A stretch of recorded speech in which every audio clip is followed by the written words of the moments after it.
दोपहर का समय था। राजा अकबर अपने दरबार में बैठे कुछ सोच रहे थे।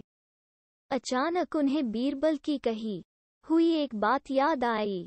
उन्हें याद आया कि एक बार बीरबल ने उन्हें एक कहावत सुनाई थी, जो कुछ इस तरह से थी: खाने के बाद लेटना और मारने के बाद भागना एक सयाने मनुष्य की निशानी होती है।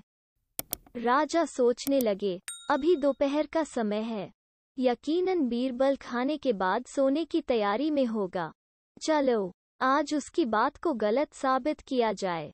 ये सोचकर उन्होंने एक सेवक को आदेश दिया कि इसी वक्त बीरबल को दरबार में उपस्थित होने का संदेश दिया जाए। बीरबल अभी खाना खाकर बैठे ही थे कि सेवक राजा का आदेश लेकर बीरबल के पास पहुंचा। बीरबल आदेश के पीछे छिपे राजा की मंशा भली भांति समझ गए। उन्होंने सेवक से कहा, तुम थोड़ी देर रुको, मैं कपड़े बदलकर तुम्हारे साथ ही चलता हूँ। अंदर जाकर बीरबल ने अपने लिए एक तंग पजामा चुना। पजामा तंग था तो उसे पहनने के लिए उन्हें बिस्तर पर लेटना पड़ा। पजामे को पहनने का बहाना कर वे थोड़ी देर बिस्तर पर ही लेटे रहे और फिर सेवक के साथ दरबार की ओर चल दिए।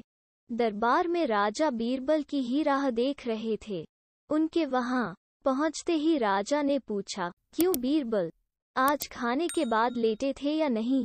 बीरबल ने जवाब दिया, जी महाराज, जरूर लेटा था। ये सुनकर राजा को बहुत गुस्सा आया।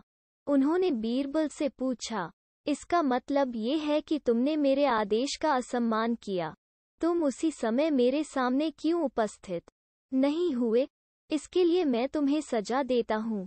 बीरबल ने तुरंत जवाब दिया, महाराज, ये सच है कि मैं थोड़ी देर लेटा था, लेकिन मैंने आपके आदेश की अवहेलना नहीं की है।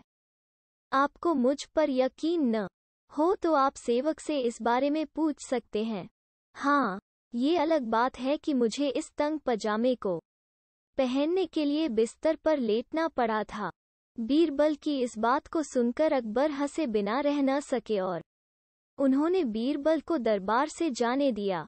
कहानी से सीख: इस कहानी से हमें ये सीखने को मिलता है कि परिस्थिति को भांपते हुए हमारे द्वारा उठाया गया एक कदम हमें अनेक मुसीबतों से बचा सकता है।